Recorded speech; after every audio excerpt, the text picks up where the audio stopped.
Hey, what's up, everybody? Welcome into another edition of the Pattison Sports Show. I'm your host, James Scorza, with you. And with me, as always, we got a jam-packed show for you here to close out 2025. With me, as always, is my companion and my brother from another, Joey Marks. What's up, my brother? How you doing, man?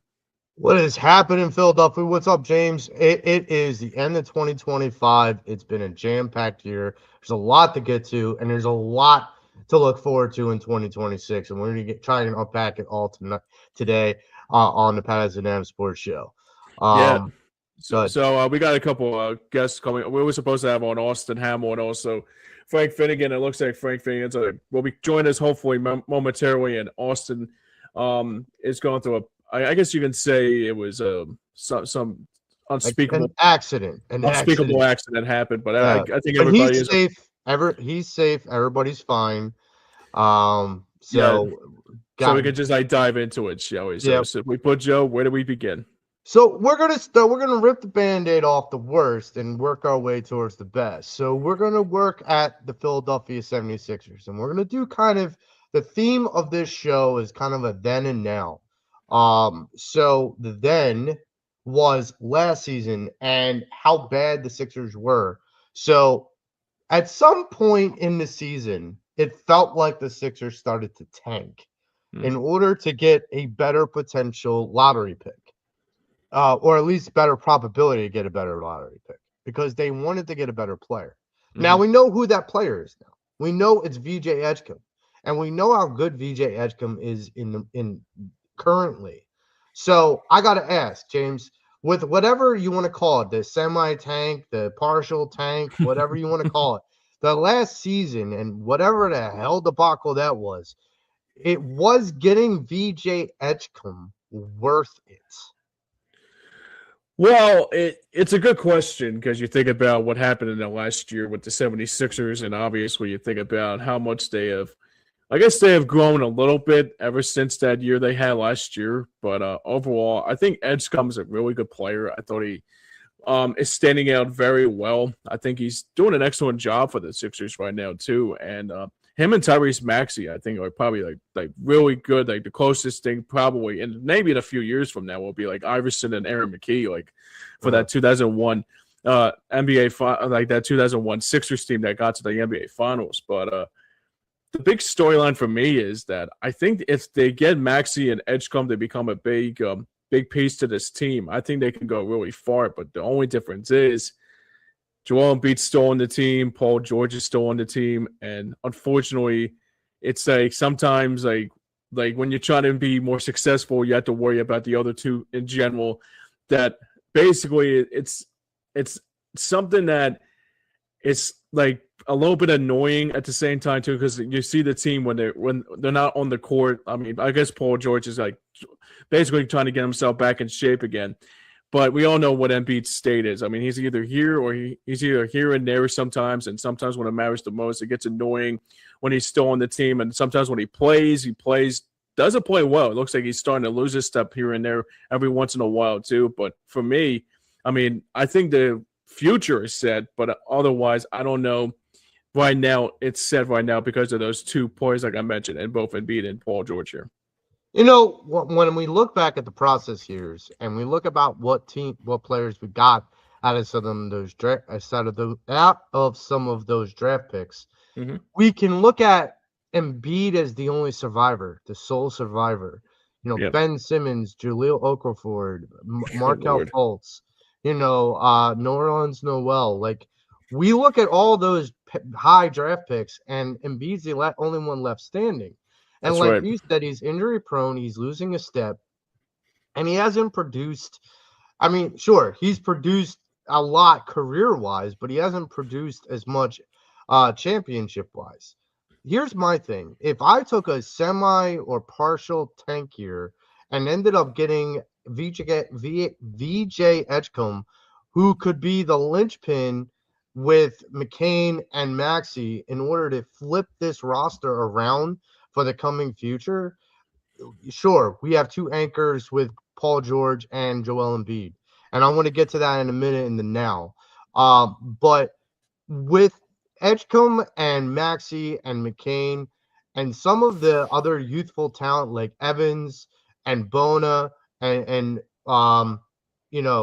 Grimes and whatnot, it does look potential like this Sixers team could actually flip the script on the process years and have done it better the second time around than Yeah, the first time around. Because if VJ is the first piece of the semi-partial process, new sure, process, yeah, it's a good step in the right direction. Whether he's the first piece or McCain was the first piece or Maxey was the first piece, it's a good trend, at least in this direction. Now, let's get to the now.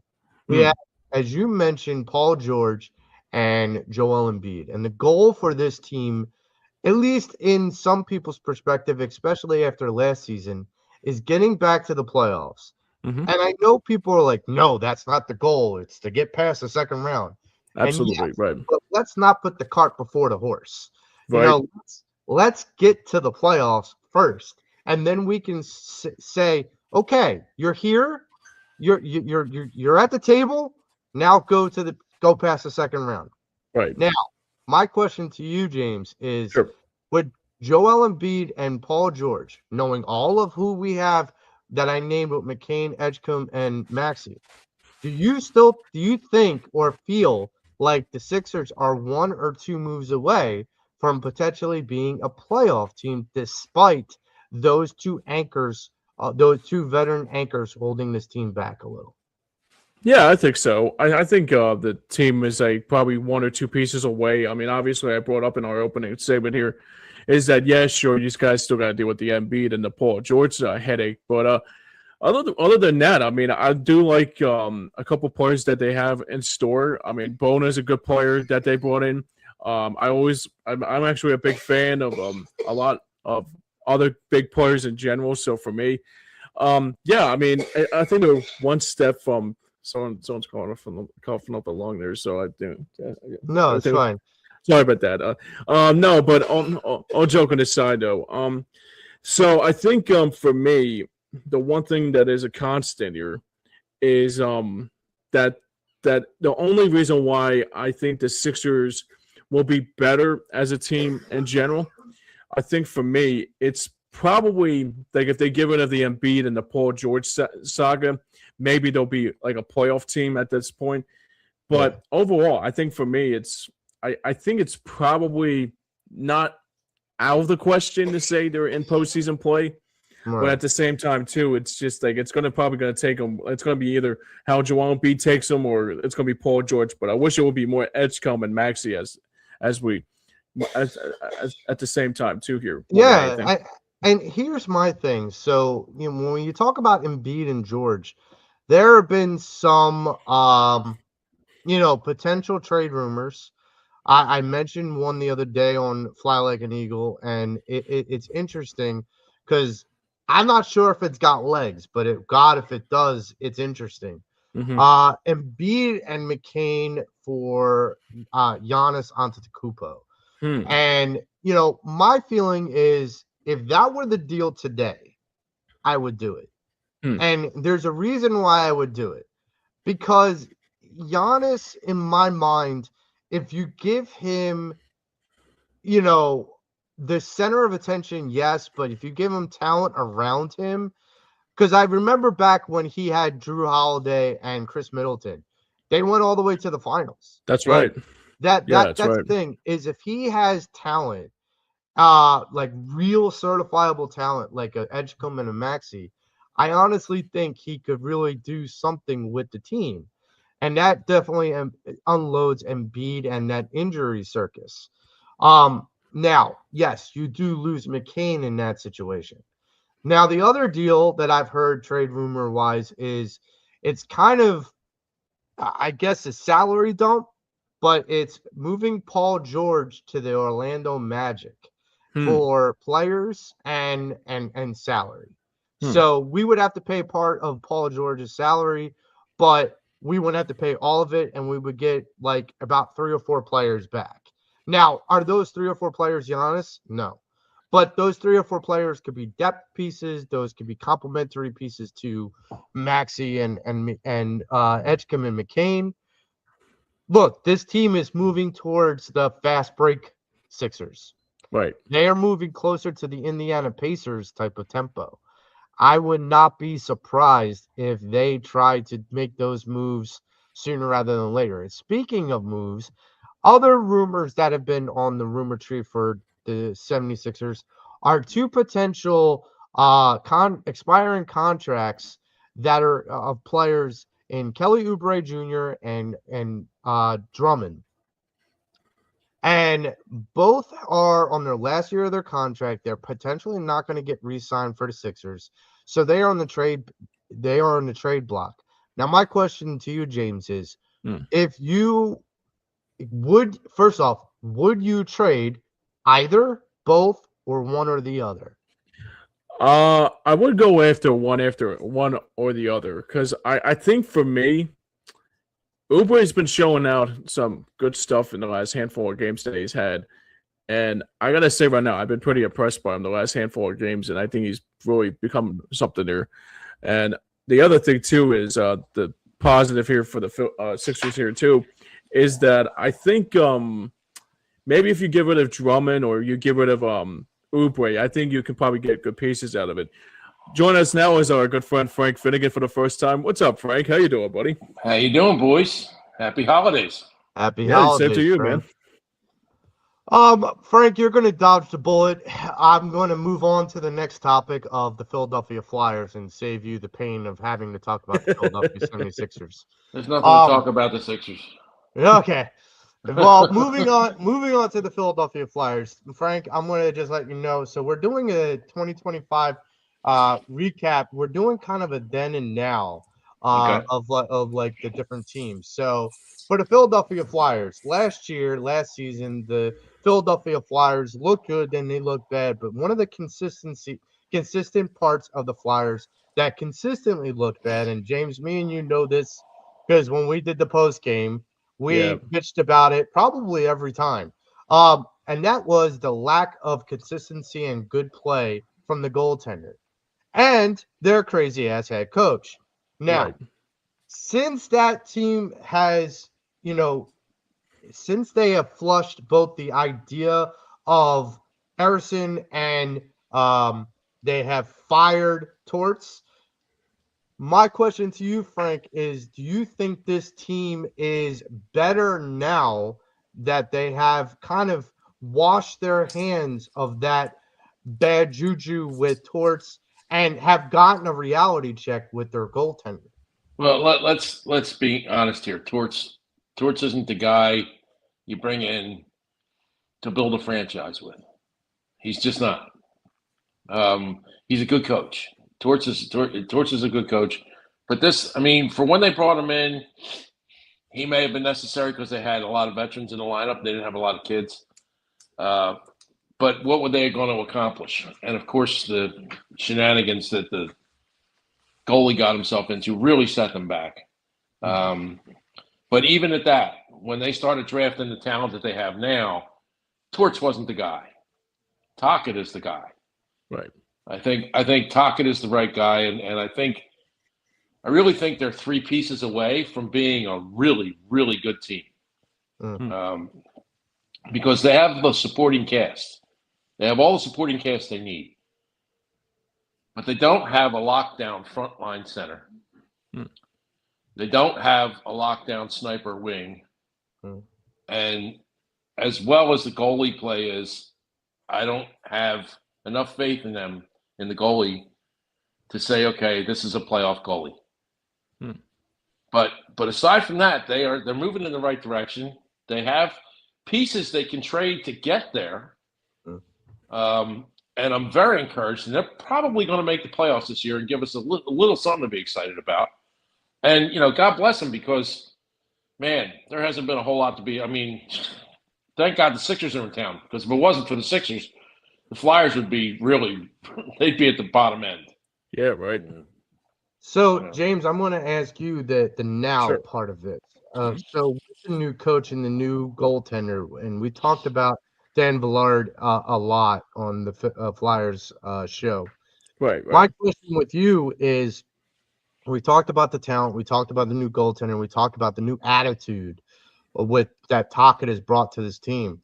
Does this team now, in comparison to last season, have a new identity in your mind? I think so. I think this team, what Tackett has brought to the table, is actually something that I didn't expect to happen, especially with a guy that used to be a Flyer. And you would have thought, like, all these years with these old ex-Flyers, I mean, somehow, some way, it's kind of like it gets old, like, after a while. But, I mean, yeah, but the Tortorella thing, back to the Tortorella thing real quickly. The thing that was really concerning was it started to disintegrate when things were starting to get bad. Like, it started, like, it snowballed. It actually started to get, like, really bad in every shape or form. But then when I think it was who was the guy that they hired right after Tortorella? I forget his name. Was it Gordon? It was the interim guy. Yeah, it was the interim. It was like one of the interim guys. And it was the assistant coach that was on the Torts. Yeah, it wasn't Scott Gordon, was it? I forget who it was. It was somebody. It was somebody like that. It was like an assistant, but the thing I like about it too is that, but the thing that really makes me even more excited about this team now is that I actually was wrong about Trevor Zegras. I mean, I'm not going to lie to you. I thought he was a little bit of ahead of himself when he came in there. Like, he was kind of more like a video game kind of, like, there I say this again, spin nickels on his forehead type of deal. But he has actually shown me something. Like, he actually shows me something that he could be a real good power play quarterback on the team. I mean, I think he's done an excellent job. Ladard, I got to say, too, he's done his job so far, too, and his hand in these last couple of games and these last couple months or so, too. But I got to give it to Rick Tocchet, man. I mean, I didn't expect much when Tocchet was supposed to come here, but the way I hear him talk is like I want to hear that out of a coach. I want to hear that out of a coach that wants to win, and he's got the right team in front of him. I got to say, well, James, when you look at the Flyers now, it's not so much Tocchet talking and what he says. Mm-hmm. It's how the guys play on the ice, and that's right. And even under Torts, they didn't have the no quit in them. Mm-hmm. I mean, this team, they look like they're completely out of games, and then all of a sudden, it's like, okay, no, there's no quitting here. And they get back in the game and they get themselves into shootouts. And I mean, like, this team has something that they haven't had in a while. Right. And I mean, to me, it looks like desire. And I mean, Torts got them to 10 games the end of the last season. They were close. Yeah. They were close to making a playoff spot, and the team just quit, and he didn't have to do it. And that's, that all burnt to the ground anyway. Sure, yeah. Yeah, but this is a little different. There's a feel there that I think Tocchet. I mean, he didn't have to come here. He had plenty of offers, right? But he came back. He came here. He came home, and I think he's the right guy for the job. I really do. I think he lets. So too. I think he's letting the young kids play the way they should play. I think he's got them thinking the right way, and regardless of what he says, coaches are going to say what they're going to say. Mm-hmm. But I mean, it's what happens after the doors closed in the locker room and how that transposes onto the ice that shows me that Tocchet has the kids thinking right.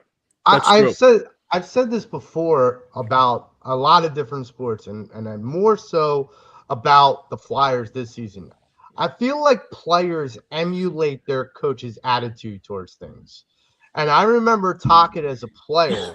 He was never the Simone Gagne, the Claude Giroux. He was never like the superstar, but he was the grinder. He was the guy that was going to outwork you, but he would never be like the shining star. He would always be the guy that you wouldn't expect him to do certain things, but he would work his ass off to do it. And as muckers and grinders go, he was the best of the muckers and grinders. And I him and Berube too. Yes, Berube was like that. I feel like his players now are emulating that. Like, you don't give up, because we may not be a pretty team, we may not be a star-studded team, but damn it, we're the Flyers, so we're going to play like the Flyers. And I think that motivation, like, we talk about it all the time. Sometimes coaches can come in and just blow smoke up their ass, and players don't buy it. But then when you have certain players, especially certain coaches, especially former players that have come in, and these players know, well, he's not blowing smoke up my ass because I've seen the guy play. Right. I've seen the video. Like, they know he's legit. Like, I'm going to listen to this guy. Sure. And I think that is a big difference. And I think it's made a big difference within this team's attitude and identity. I think when we talk about identity, this team, the first word that comes to mind is resilient. Is that they are just not willing to say die, even if they are and I've said this the past week, Frank, and maybe a week or two.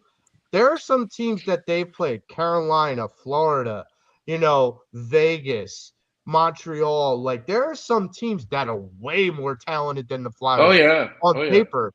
But they, as I have put it, they have stolen points from these teams because they have taken them to overtime, and they may lose, but they stole a point. Yeah. And that's going to add up in the end. Well, and Joe, it may not add up this year. It may get them into like the first round. But what it does is, I think a lot of this has to do, like when Torts had an issue with a guy, he would bench him, cut his minutes, and humiliate him in public. And that works sometimes, and it works for a little while. It gets guys motivated. Like, I can't have him talking to me about me this way, but you can't do that with young guys. If you do that with young guys, they get demoralized, and you never get them back. Right. That's why they had to move on from Torts, because he's not built that way. You put Torts on a veteran team that needs a boot in the ass. He's the guy. Sure. But not for this bunch, and that shows because Tockett's a firm hand, but he's a fair hand, and he's not putting that onus on the players in public. Right. And I think they respect that. I think they're going, okay, I can live with this guy because he doesn't undress me and just leave me standing there taking the garbage. Yeah. He'll let me be me, and that builds character, because you get to the games like that. I mean, the game they played against Carolina, they had no business being in that game. No, they really had no business being in that game, right? Neither game. And they wound up scraping and clawing and getting back in the game. That didn't happen last year. No, that didn't happen. That hasn't happened for the last 5 years. The Flyers would get to that point in the game and it'd be like, okay, game's over. We lost this one. Let's move on to the next one. No, they're not letting them go. But and those little bricks of confidence build a wall. Yeah. But it takes a while to build the wall. But he's doing it. He's doing it a little time, and it's going to take some sacrifice. There's going to be guys in this team that you really like that they're probably going to trade. Right. And it'll really hurt when they do it, but it'll be for the better in the end, because I think the guys in the front office know what they're doing. I agree. For the first time in a long time, I think they got their front office act together. Yeah, for sure. And you know what? I said this to James on several occasions. Like, Frank, I don't mean to say this in an insulting way, but I'm going to say it anyhow. Now I know how you feel when you feel old with certain players that you've seen turn into coaches and whatnot. I watch NHL now, and I'm hearing about Patrick Waugh being a coach, and I'm hearing about what was it, Yzerman and Mike Rupp and Bork, and all these guys I watched play are now either upper management or coaches, and I'm like, what the hell? Like, that's what happens. That's what happens with these guys, Joe. I mean, when Bobby Clark got done playing, they made him GM. Holmgren was the coach. Barber was the coach. You recycle the talent that worked for you. Right. And in the '80s that worked. Right. But the game changed and the Flyers didn't, and it cost us. It cost us 3 decades. It really did. That old comment, Joseph. you know how old I am, Joe? I am old enough to have lived to see Roman Catholic's football team win a state championship. How about that? Walk right into that one. Yes, you did, sir. Okay, moving along. So, I know you love what- Roman so much too. oh yeah. Delightful school.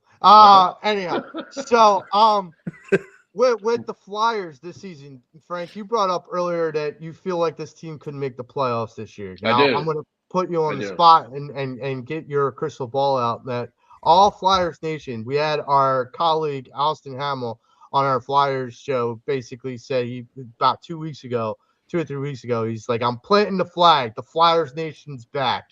This is the Flyers team we've been waiting for. Now, that being said, how far can this team really go this season in the playoffs?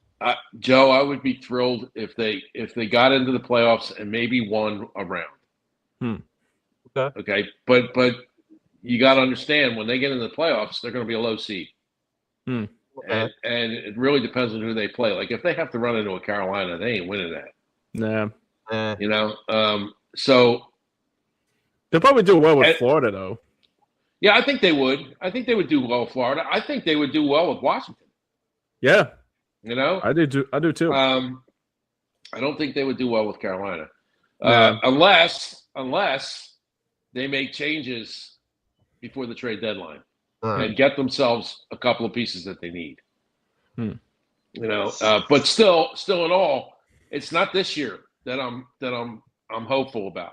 I'm really hopeful about next year. And next year, if they do what they have to do, and the front office continues to do what they need to do, I think they can go 2 rounds, 3 rounds. I think they can make their mark, and within 2 years, you're looking at a cup contender. I believe that. I truly believe that. For sure. You know, they're not quite ready yet, but I think within 2 or 3 years, they're going to be a cup contender. And you know what? I'll say that's a big statement considering this franchise's history over the last 10 years. Well, yeah, for sure. I'll go one step further. It was a conversation. We've had this kind of conversation about the Flyers and reviewing them and whatnot on this show a couple of years ago, like a year or 2 ago, maybe a little longer. And Frank, I remember you saying this team's like 9-10 years away from getting back to, you know, even thinking about the cup. I think I made the statement they were 5 years away from being 5 years away. Yes. Right. And I gotta say, like, it does make a difference to have a front office that does know what they're doing and executes the plan effectively. And they haven't veered from it. They haven't veered at all from their plan. They when those two got in charge of the front office, they set a goal. They set a course. They said, we're not going to veer from this. This is what we're going to do.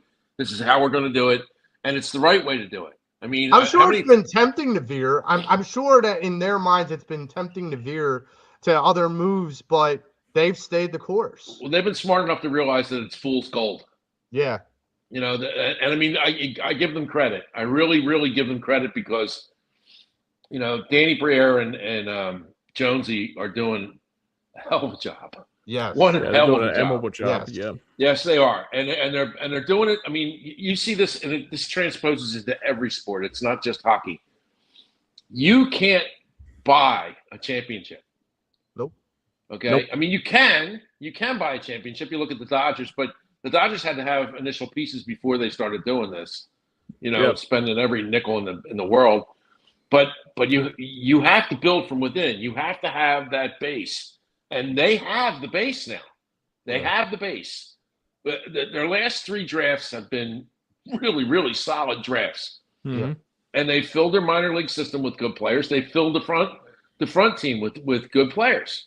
But they still need a couple of pieces. And to be really considered, they really need somebody. I think their biggest need is a killer center. They really need a killer center, a veteran presence who's not shot, you know, who's not 31 years old and has been playing for 10 years. They need somebody younger, and they're going to have to sacrifice to get that. Well, I mean, you know, me and James had an interview with JJ in the offseason, and JJ mentioned that himself about the need for center and how everybody in the league seems to need center. So that it makes it difficult for the Flyers.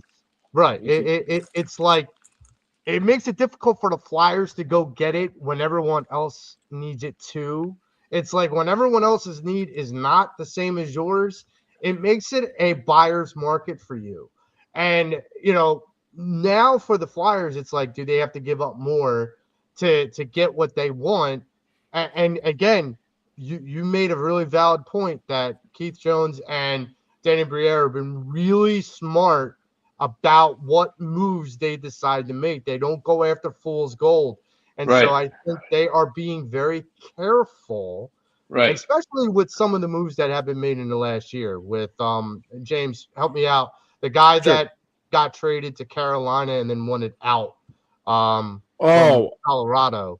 Rantanen, Mikko Rantanen. Rantanen, right. That the Carolina gave up ransom, a king's ransom for it. Now they're lucky because when they traded him away, they got back a king's ransom. But still, not everyone is that fortunate. And well, the Flyers have finally have some pieces in the minor leagues that makes them see they couldn't trade for anybody 3 years ago. Right. They couldn't trade for anybody 4 years ago or 5 years ago. They had nothing. They had less than nothing in the minor leagues. And they even have people in juniors and Yes. college that they're not even in the AHL yet. So they have immense depth coming into the foundation. They have definitely filled the coffers with a lot of potential. And from all indications of what the minor leagues are doing and what the juniors are doing, those kids are playing well. By the way, the one prospect that the Flyers have that I believe plays from Michigan or Michigan State, he is one of the leading points leaders in that conference. So that's good to know. It's good to know that he's succeeding where he is. We're going to move on to the next team, the Philadelphia Phillies. And I wish I were sitting here saying we are World Series champions, but we are not. So let's talk about the Groundhog Day once again. It's Groundhog Day. So let's talk about the then. Last season, we ran it back, and we failed. Yep. And we ran into the buzzsaw that was the LA Dodgers. And what did I say at the beginning of last season? I said running it back wasn't going to do. Now, I was wrong on my prediction. I said they'd finish third in the division. Yeah. But their pitching staff really carried them. Pitching staff really carried them. My question to you guys, not what hurt worse, which one was worse? Which loss was worse? The Dodgers loss or the Mets loss from the year prior? The Mets loss. The Mets loss. James? It's a good question. I think the Mets lost because the Phillies were a better team than the Mets.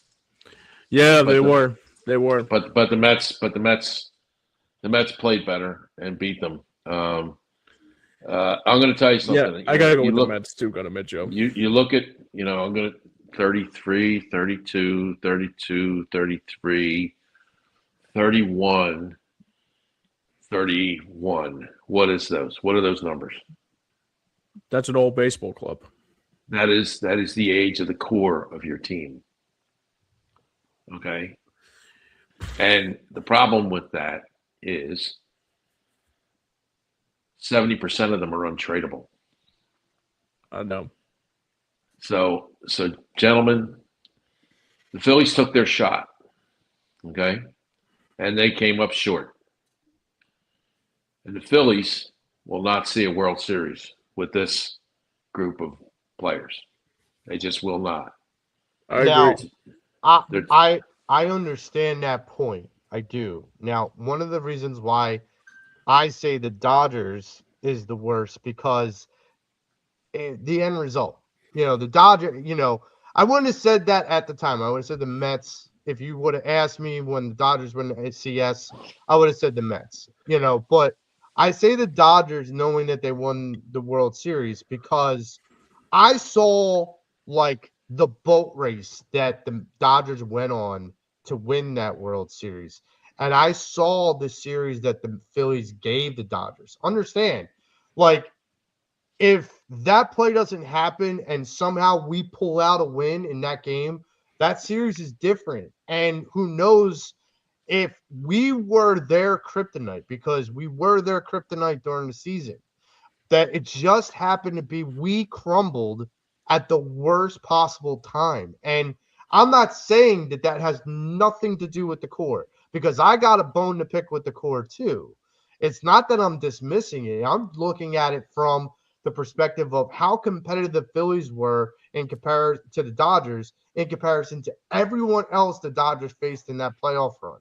And so it's like, they're the, Darth Vader and the evil empire. And it's like, okay, we were the rebels and we got close enough to beating them, but everyone else just got annihilated. Like, that's Luke didn't hit the mark, and he didn't blow up the Death Star, dude. No, he did not. And That's so, but like, here's the now. So now you have the current offseason that's looking more and more like they're going to run it back again. Yeah, they absolutely are. I think they are. Kyle Schwarber. They're looking. I think they're playing. Well, you got to take Schwarber. You got to take Schwarber out of the mix. You have to take Schwarber out of the equation for the team's age, because Schwarber is what he is. He's a DH, and very likely, Joe, he's going to be the next 500 home run hitter for the Phillies. Because Kyle Schwarber is going to hit 40 home runs for the next 5 years. Just because of who he is, and he doesn't have to wear himself down every night. He's going to get his 500 home runs, and if Bryce stays healthy, Bryce will get 500. Yeah, you will be lucky to have lived in a life where you've watched 3 Phillies players reach the 500 plateau. And you know what? That sounds good, but I think you know where I'm going with this. That's the only thing you have to look forward to. But like that, I would trade that for a World Series. Sure you would. I would too. Absolutely. I mean, but the reality of the situation is this, Joe. The Phillies are not going to be spending any more money, and because they don't want to go into that luxury tax hell, because unlike the Dodgers and unlike the Yankees and unlike Boston, the Phillies don't have completely bottomless pockets. The Dodgers don't care. That team, that the ownership there has so much money. The Mets have so much money. They can outspend anybody. The Mets just don't know what the hell they're doing. I look at what the Mets offseason is and I go, oh my God, this isn't the Titanic. This is Pearl Harbor. I mean, they have destroyed their team. That's right. And they have a $700 million player who's never going to win. He's never going to win there. And I'm so happy about that. I don't think he cares about winning. He got his money. No, he doesn't. He doesn't. And the Phillies are better that they didn't sign him. Yeah, and here's my thing. All right. So I agree with you that like they're not going to spend that much more money at all in the rest of the offseason. No. I think they're playing poker with JT to see who blinks first. No, JT will sign. Well, yeah, but I think JT's holding out to see if another suitor's going to come by and outbid the Phillies, and I don't think they are. I just don't. He's holding out because he wants another year on the contract. That's why he's holding out. So here's my question. So what he wants? You think he wants 5? Like do you think he wants to stay If I was his agent, I would play it for 5 years. I would try and get 5 years. So then would be yes, because then it would be Schwarber, Harper, Realmuto, and Turner for the next 5 years. No, it would be $20 million a year for 5 years. That's what he wants. Yeah, I'm not sure I'm willing to pay him that. Well, I mean, that's how he's going to play it. No, I know. I think he's going to settle on 3, and I think they'll give him a little extra money to settle on 3. But your real problem is Turner and Harper here for the next 6 years at $30 plus million a year. Yeah, and you're not going to be able to trade those contracts. And you're just going to watch those 2 players deteriorate a little at a time. And So let's I think they're taking a real risk, not signing Bader. I do too. I think they're taking a real risk with that. And let's get into that a little. So they did sign an outfielder, Garcia from the Texas Rangers. Yes. $10 million 1 year. He's a rental. He's basically a guy that you're just hoping has a resurgent year. I feel like James, I feel like this is Groundhog Day. I feel It like is. I've seen this story before. Max Kepler, Yep. No, Yep. he's not Max Kepler. Whit Merrifield. Like, it feels like that. I mean, this guy has 176 strikeouts last year. Right. 176. They're not bringing him in here to be a 300 hitter, Joe. Well, I understand. They're but bringing where him are in you here to putting fill him? a role that they don't have on that team. Which is what? A right-handed bat. A right-handed bat that bats 200. Yeah, but a right-handed bat that bats 200 and hits 35, 40 home runs. That's what they need. So, but you got a discount. Like, you went to the discount bin because yes, you did. Of course you did. Because you could have got Cody Bellinger. You could have got someone like that. Well, That's Bellinger's what I a was going at left-hander. too. Bellinger's a left-hander, and I told you 4 years ago I wanted Bellinger, and they didn't sign him. Yeah, I know. But here's the thing. So you get a right-handed at bat. Okay, great. But you're still in this position. You don't have Bader, which I think is a problem. Big mistake. Right. And For sure. one of the questions has to be, where does this lineup, shake out? And how is it any different than last year? You're going to have Crawford in center, and you're going to have Marsh splitting time in left field, and Castellanos is going to be gone. Yep. Well, it's almost sure that Castellanos is gone because this week came down that Matt Strahm was traded or released from the Phillies. He's traded. They traded him to the Royals. It was a salary dump.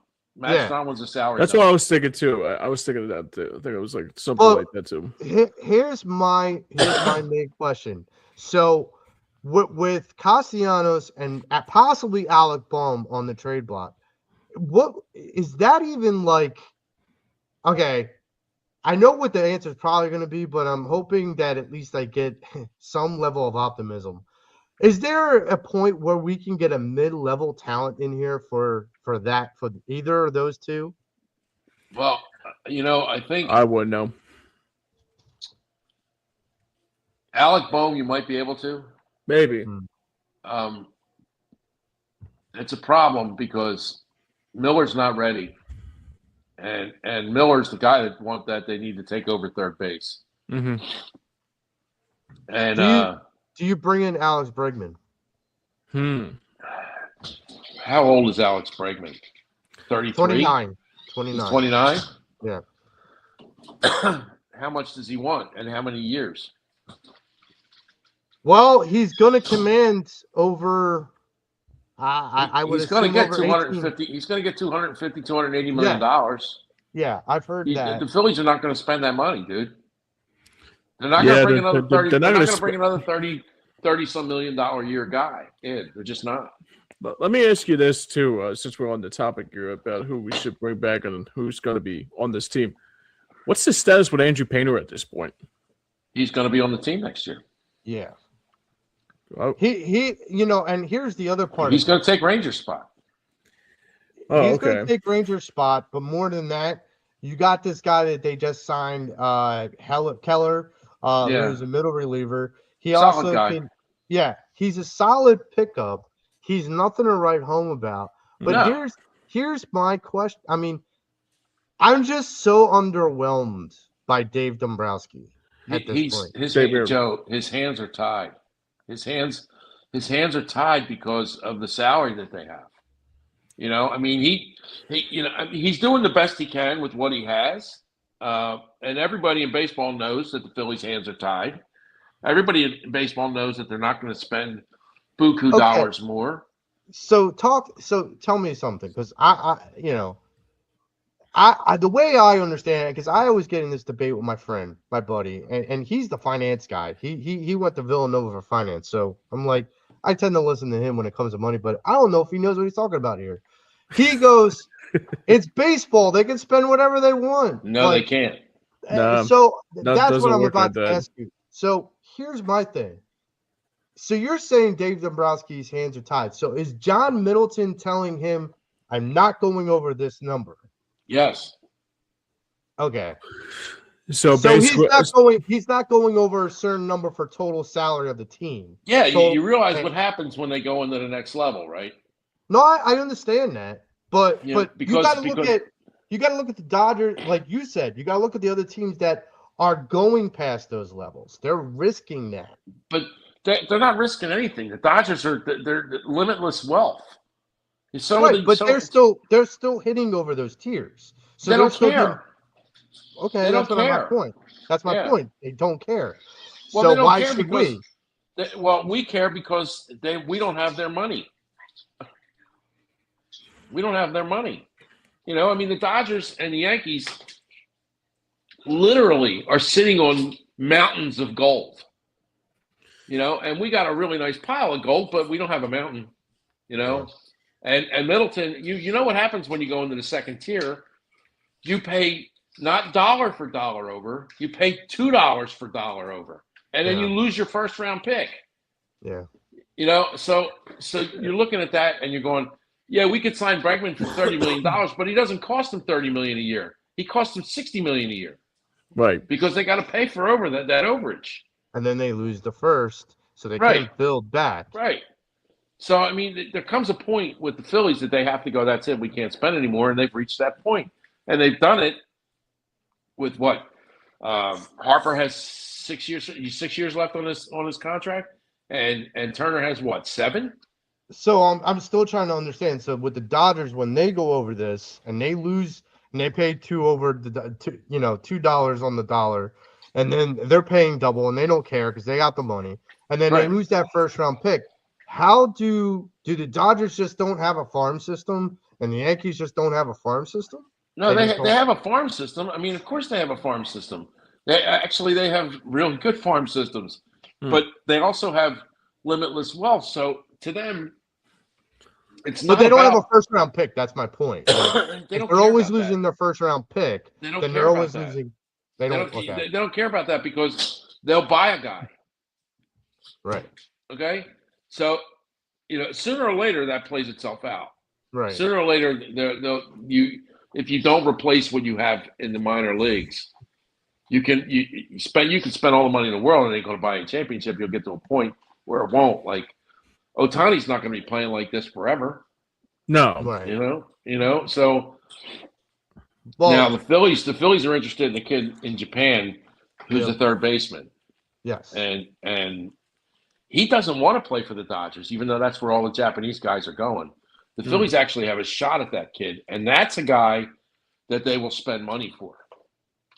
I've heard three teams that he could potentially go towards that he's interested. Us, the Mets, and Boston. He won't go to the Mets. He won't go to the Mets. If he goes to the Mets, it'll be a total sellout, and it'll just be for the money. Right. And the other part, and James, I think me and you brought this up the other day, that there's a potential for a Japanese player to go to the Cubs, because there's a couple. Yeah, I know who you're talking about too. Yeah, because there's a couple Japanese players in the Cubs farm system. They feel like that could be a potential, but he's not looking at the Midwest. He's looking at the East Coast. So you're right. And look, I'm all for bringing in young talent, but I'm also hesitant because this organization takes their pretty old time of bringing that young talent up. And there's a reason for that, and they've always done that. And you got to sink or swim. Am I wrong? The Phillies front office has always done this to younger players, and it's the reason why Ryan Howard doesn't have 500 home runs. And they do it because they want to keep the player under control as long as they can until the player reaches the age of 30, because then they become less valuable in the league. If a player gets past his arbitration years, like the guy from New York, Soto, right? Yeah. When he gets past his arbitration years in his mid-20s, like Soto did, you can't stay in bed with that guy because he got $750 million. Right. Think about this: if Ryan Howard had come up, right, when he first started hitting,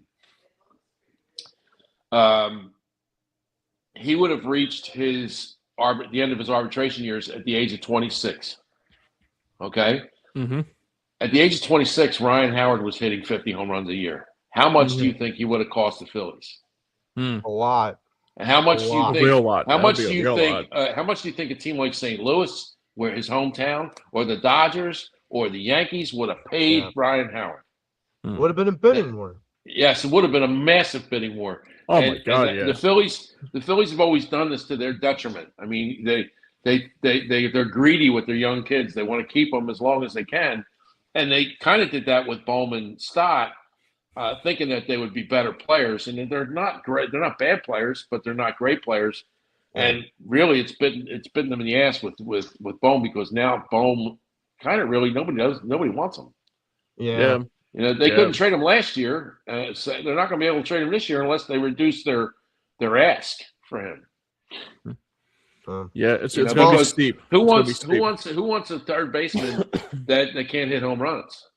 Yeah, you know, or gives up on things when things get hard. Well, yeah, he can't get his head out of his ass. You know, I mean, yeah, right. But I mean, they're going to trade him. It's just a matter of what they're going to get for him.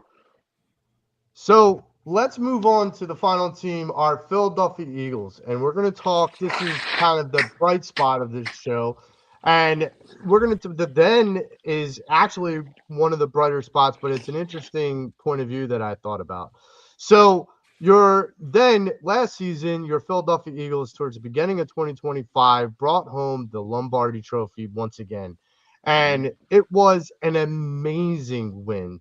Not like the last time in 2017 against the Patriots, where it was a sweat until the end.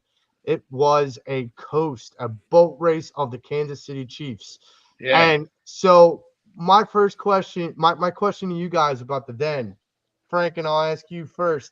What was the emotional difference between this 2024 Super Bowl victory and 2017? And is this old hat by now? Like, was 2024 like, we've been here before?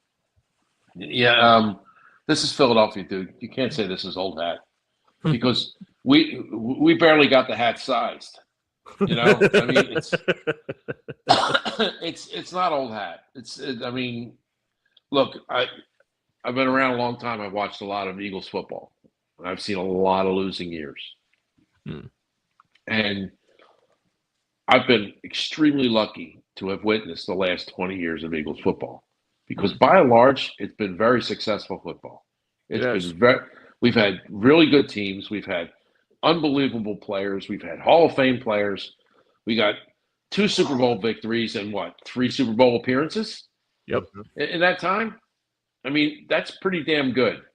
But to say it's old hat, no, you can't say it's old hat, because we ain't Pittsburgh. We ain't the Niners. And I hate to say it this way, we're not the Cowboys. Right. But the Cowboys ain't the Cowboys anymore either. You know, so that stuff it's fickle. It leaves. So you have to cherish what you have now.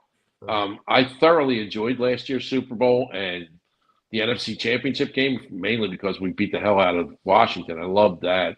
They're going to do that this week too, because Washington's done. But I think the Eagles have a shot. They have a shot to win another Super Bowl. It depends on what happens in the NFC West. What happened? I don't know if you guys watched the game last night. That was crazy. That was some sick football. It was, man. Sure was. And I'm going to tell you something. Both of those teams right now are playing better than the Eagles. Yeah. They will beat the Eagles if they played them tomorrow. Both of those teams would beat the Eagles. The Eagles have to get their offensive act together, or they're not going to win. They'll get to the second round of the playoffs. They might win the second round. They'll get to a championship game against one of those teams. They're going to lose. Yeah. So that brings to my next question about the now. You know, with all the different distractions that's been going on in the locker room and in the media and some of the just in general conjecture that's been going on around the team. Do you think this team is still strong enough to make a strong playoff run? And Frank, I'm going to push back a little bit because you say that last night's game, if the Rams or the Seahawks faced off against the Eagles right now, the Eagles would lose. Yeah. I would tend to disagree in more than one sense, and that is, if we played Seattle in Seattle, yes, I agree with you, because Seattle in the playoffs in Seattle is a tough place to play. Now, if Seattle came to Philly and that defense is tough, but Sam Darnold is still Sam Darnold. I don't feel like that glass slipper is going to fit in Philly like it would in Seattle. Now, if we go to LA or LA comes to here, I think Matt Stafford turns into a pumpkin like he always does. And I think in most senses of the word, and I said this on Fly Like an Eagle, these people that are pundits that sit here and throw down negative connotations to Jalen Hurts about the yards he throws for, the touchdowns he throws for, all the completions and the lack of throwing and all of this. Matt Stafford had 450 plus yards and 3 touchdowns last night and lost. I don't care if you can fill up the stat sheet if you lose. It doesn't matter, because the whole point of a game is to try and win. And Jalen Hurts, despite all the criticism, despite all the critiques, that's all he tries to do. He puts you in the best positions to win. Does he have flaws? Absolutely. Is he playing his best ball lately? Absolutely not. This is a guy that knows it. He knows it. He understands it. But this team isn't just Jalen Hurts. This team is made up of guys that are all kind of flawed in some way this season. And they all have to look themselves in the mirror and figure that out. Now, that being said, with all the distractions that have been going on in the locker room and everything, Frank, how far do you really think this team can make it in the playoffs this season? Well, you're not going to make it far in the playoffs if you're not scoring 21 points a game, dude. And the Philadelphia Eagles are not scoring 21 points a game. Look, I'm gonna say what you want about Matt Stafford not showing up and being a pumpkin and all that kind of stuff, but that team last year was 1 sack away from winning that game. I mean, they drove right down the field, and if Carter doesn't sack him, they win that game because he had guys open. They were going to win that game, and the Eagles would not have won a Super Bowl. Now, I'm just being honest here. Huh? Do not doubt the Rams. That is a damn good football team. I mean, a damn good football team. And so is Seattle. Now, if Seattle had to come here, I don't think we have any problem beating them. If the Rams come here, I think we can win. But if we have to play the Rams, they're going to be the number 1 seed. We ain't playing them here. It's going to be there. We can't get the number 1 seed. So I think if they're going to win, they're going to have to go through one of those 2 cities to do it. And going to Seattle is never fun. Nope. In a playoff situation, I really wouldn't want to have to go to Seattle to try and win. No, I don't either. But you're right. Darnold is Darnold, and he can lose you the game. But they have a really, really good defense. Their defense is as good as ours. Their defense is as good as ours. And we have a great defense right now. Our defense is playing great, even without Carter. And I think the Eagles are resting both Carter and Lane. I think they want them healthy going into the playoffs. They don't need to play them this week, so they're resting them. I think they're going to play them next week against Buffalo, though. Yeah. I think they're both going to play against Buffalo. Gotcha. So, James, I'll ask you the same question. How Sure. far do you think this team can make it, given all its struggles and everything? How far do you think this team can make it in the playoffs? It's a very good question to think about, obviously. For me, if I have to say, well, I think Frank said it best there, too, is that, like, if you can't score 21 or 24 points against either the Rams or Seattle, I think you're not going to be going anywhere. Yeah. So I think that's probably a perfect statement right there. For me, I think the only positive that comes out of it with this team, if they go far, is that defense. I mean, that defense has been superb all year long. Jalen's actually starting to become. I mean, I was telling you on Friday rather, or tonight rather, or something like that. That I wish that game against the Raiders will springboard into a kind of a streak going for this Eagles team right now. Is that's the one thing that basically that get right game was probably exactly what they needed at the right time.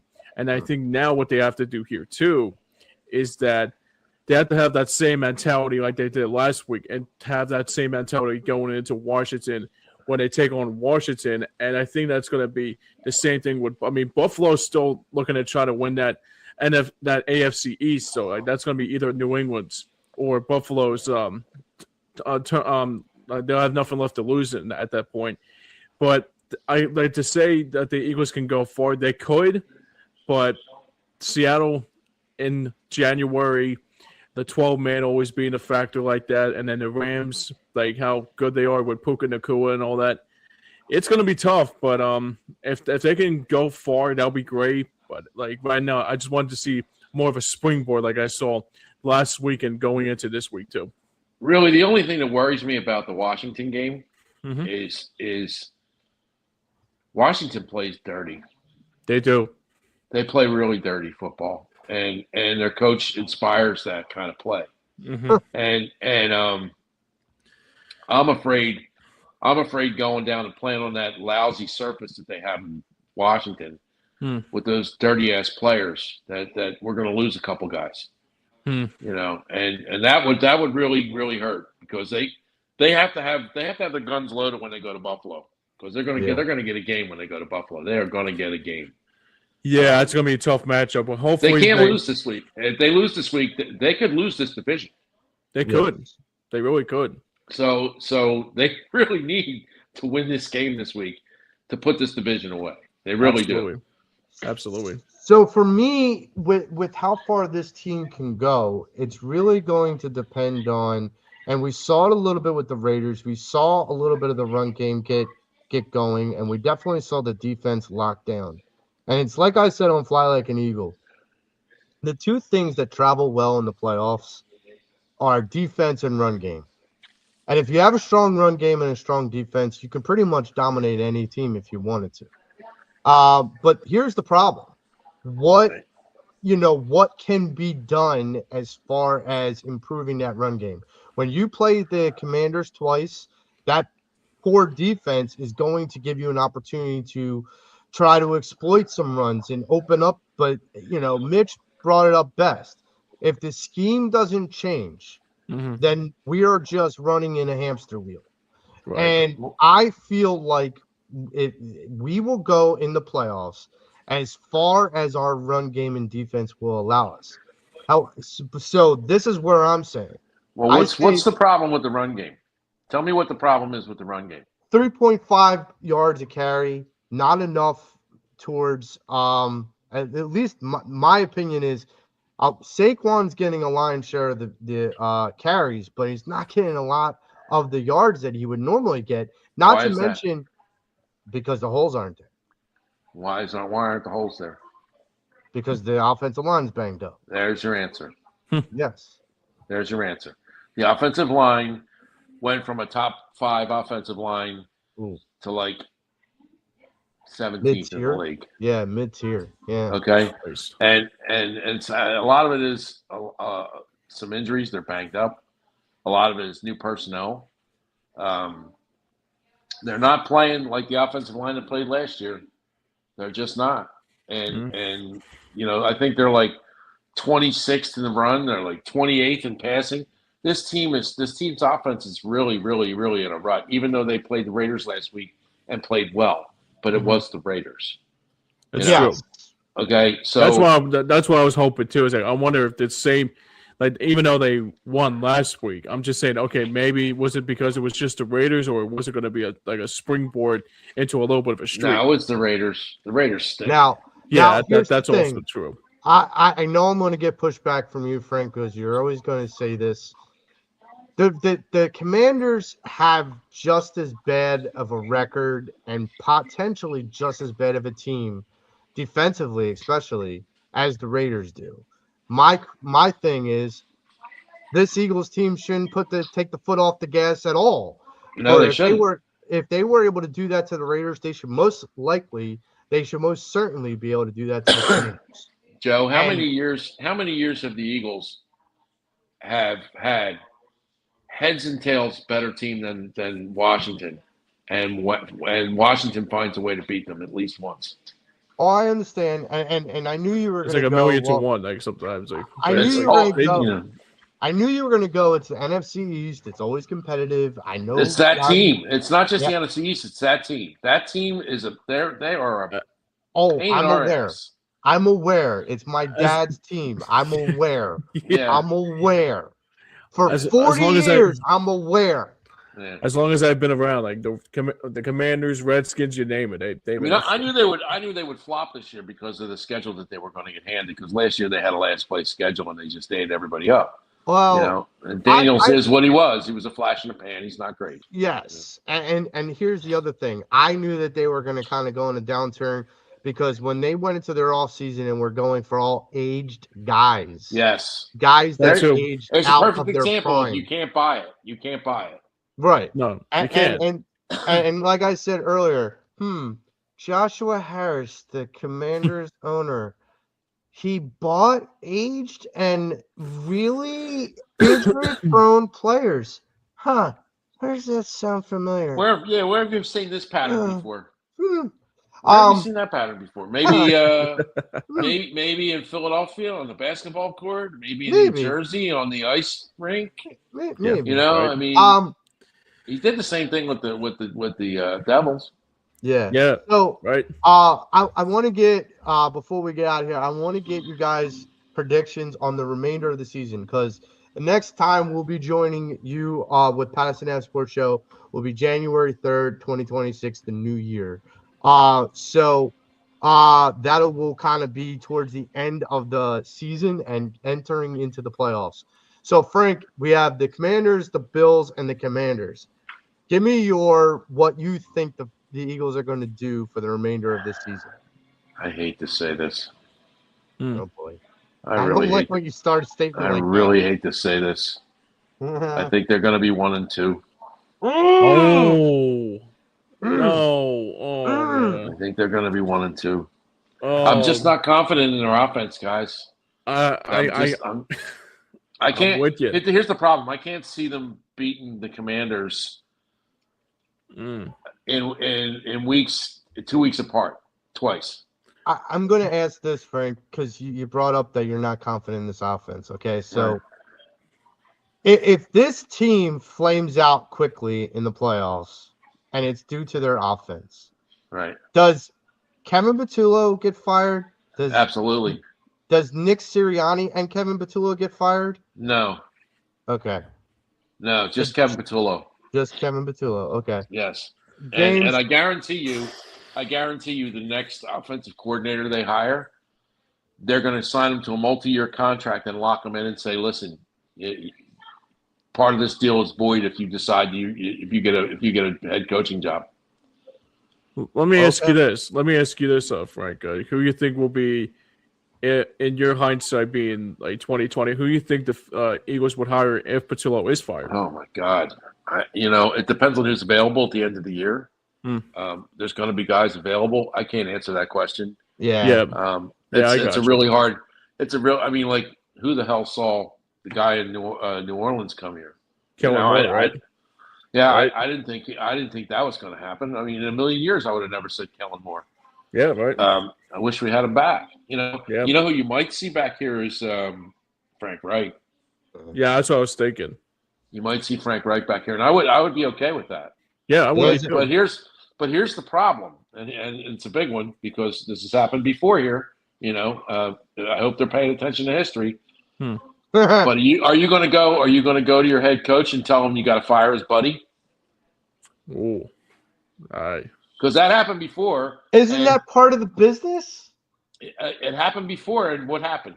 They got Doug Peterson fired, right? Doug Peterson got fired. Yeah. Okay, so and then you got to rebuild. Yeah. This is what I'm looking at. I mean, this is what happens when you hire your buddy as an offensive coordinator, because now you got to go tell your buddy, sorry, dude, it ain't working. You got to go. Yeah. And I mean, like, because he's not going to step back. He's not going to go back to being a quarterback's coach. And he's obviously not ready for the job because this offense is not firing, and they spent all their money on it. Is the most expensive offense in football, boys. Yeah, It is. This is yes, budget wise, no team has spent more money on their offense than the Eagles, and they're playing like this. What's the reason? I've said it from the very beginning. It's when you have a guy that has been an assistant coach or a coordinator or a position coach, whatever you want to call Kevin Patullo before he became OC. He was that for 18 years. Usually the maturation to go to coordinate from position coach to coordinator or head coach is 8 years. It took him 18 years to get there. There's a reason for that. And my feeling is the ineptitude for this guy to, there's a difference from being like the guy that hears the things and nods and agrees and the guy that actually has to come up with the ideas. Well, I mean, the Eagles' problem was the same as happens to any team that gets the final game. By the time they get to the final game, if they have to make changes in the offseason because their guys get hired, there's nobody left to hire. Yeah. And there was because everybody else has been snatched up. Everybody else has been snatched up on Black Friday. There was something brought up on Black WIP Monday by James Seltzer that I think is a very accurate statement, and that is they shouldn't allow that until the Super Bowl is over. So, then everyone's got a fair shot. Well, this is why the NFL does what they do, Joe, and it's why they try and maintain an air of parity, because you have the two teams that are the last Final Four they're the best teams in football. Okay, there's no arguing it. By the time you get to that point and you're in championship weekend, they are the best teams in football, and the other teams have to catch up. Hold up. So what you're going to do is you're going to tell these other teams, no, you can't hire anybody until the big game's over. That's not going to fly. What you can't tell me that the NFL has parity, that in the last 25 years. No, I said they try to get parity. Okay, all right. They try to get parity. They fail. That's the fact. They failed because you have two dynasties from two different teams in 25 years. Okay, from two of the greatest coaches that have ever coached. Okay, but still, that's not parity. No, it's not parity, but look at the quarterbacks they got. Look at those you built those dynasties on those quarterbacks. There's no two ways about it. If Mahomes cannot come back and start the season next year, the Chiefs will not be in the playoffs again. Yes. And he's what carries them.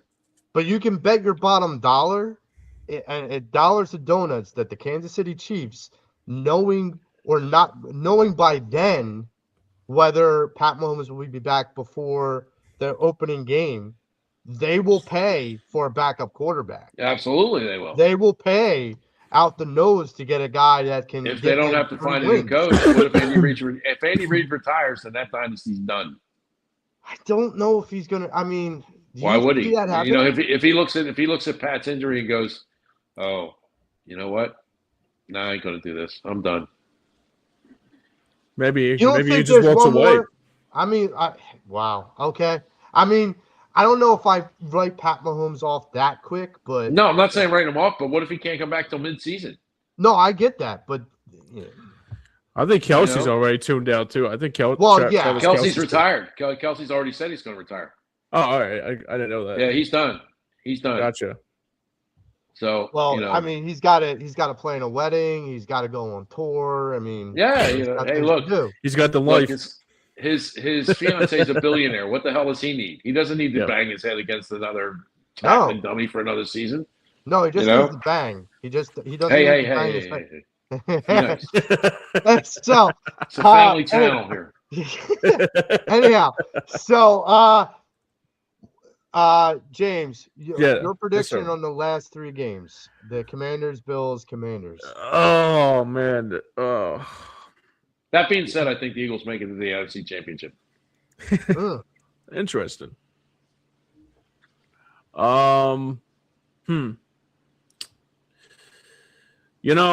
I think they're going to split with Washington. I think they'll win this one. I think that the last game of the season will mean something, but that Buffalo game, that's going to have a lot of collaborations with that Bills and Patriots, like right at neck and neck of each other. So they need to win this week. They have to win this week. I think that's the most important thing. I still don't know. I mean, that's the thing. I just don't know what it's going to look like. But they have to win tomorrow, though, for sure, though. So I got to go. For now, I would say 1-2, but hopefully it'll change by the time we see each other again. Okay. Mm. So what do you think? I hate to break it to you, Joe. I'm sorry. What do you think they're going to do, Joe? Yeah, what do you think they're going to do, buddy? I think they're going to go 3-0. You're insane. You're insane. Well, it's Joe. He's the homer. Exactly. He's the hammer. Joe, I got to give Joe credit. He's consistent. Yeah, he ain't lying. So this is why I say 3-0, because honestly, the Commanders are just trash. Okay. They're just that's trash. Fair. Yeah, that's fair. So by the Bills, though? I mean, hang on. So okay. With the Commanders tomorrow, my feeling is that they're going to kind of that, like Frank said, that is a really bad field to play on. So yeah, I'm more worried. I am more worried about losing into injury than. Oh, it's going to have 50-mile-an-hour winds tomorrow too. Right, I'm more worried about losing players than the game. Yeah, that's me too. Especially in those conditions. Are you kidding? So I'm like, okay, if we get out of there healthy and we win, I'm like, okay, we're good. Because the Commanders coming here, the last game where it means nothing to anyone, really. I just feel like you're going to see second stringers play against second stringers. It's going to be a bona fide preseason game. And I think Tanner McKee is better than Marcus Mariota. That's really what it boils down to. That's what it comes down to. There you go. Hey, unless you're honest. I mean, look. And then with being honest. Then with the Buffalo Bills, they have a strong run game. They have a really pretty good passing game, but their defense is lacking. And I feel like they're lacking in the run defense. So again, this is where I say, if the Eagles can make a upward progression from the Raiders game to the Commanders game Saturday, and then into the Buffalo, and they can get that run game more consistent leading into the playoffs, not only will they beat the Bills in Buffalo in bad weather, that they will also be moving their progression ahead to the playoffs where they got their run game back on track, and we already know their defense is there. So I have 3-0 to end the season, mainly because I'm a home. Yeah. Hey, I mean, it's nothing wrong with that. At least wishful thinking. That is wishful thinking. Look, if they go 3-0, I'll tell you right now, they're really in good shape. If they go 3-0, they have a possibility to get the number 2, even the number 1 seed. Mm-hmm. Oh yeah, they go 3-0. Yeah. So but for them to get number 1, boy, a whole bunch of stuff has to happen. Seattle has to lose twice. The Rams have to lose twice. Well, let me think. Chicago has to lose too. Chicago has to lose once, and somebody else has to lose once. Oh, and then they can get the number 1 seed. So I don't think they're going to get the number 1 seed. You know, the one thing I was going to bring take the up, 2 seed.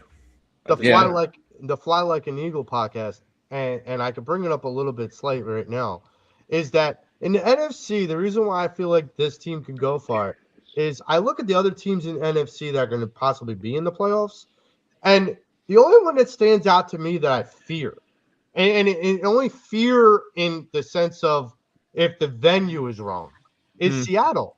If we go to Seattle in the playoffs, we're cooked. We're done. Okay. If the season stays the way it is now and the seedings stay the way it is now, the Eagles would not have to face either the Rams or Seattle until the NFC Championship game.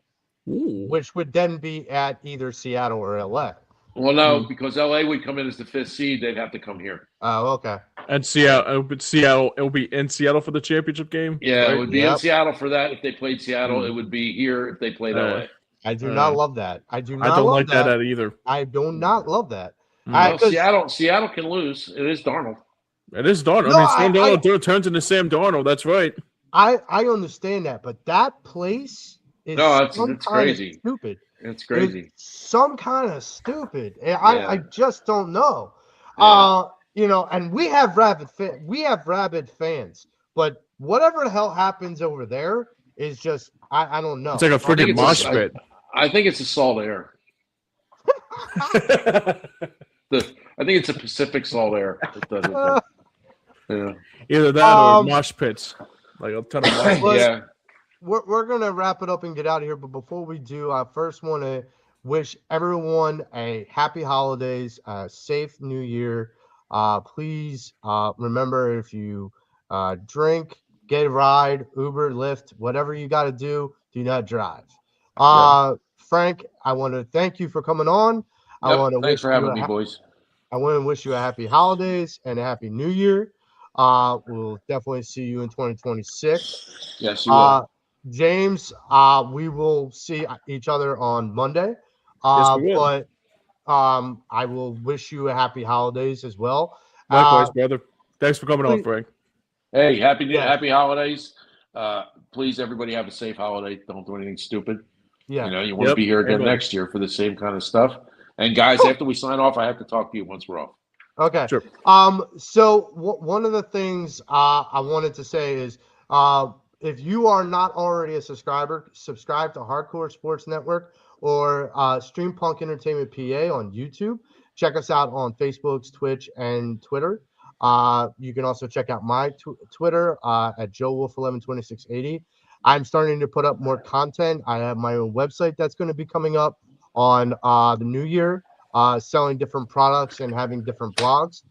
Stay tuned for a special blog that's going to be Monster Mashup, which is basically think of a celebrity death match, but just no holds barred. That's funny. So That's pretty rad, man. so for Frank Finnegan, for James Scourge, I'm Joe Marks. Everyone, once again, happy holidays, happy New Year. We are the Pattison Sports Show, and we are out. Go Birds. Go Birds.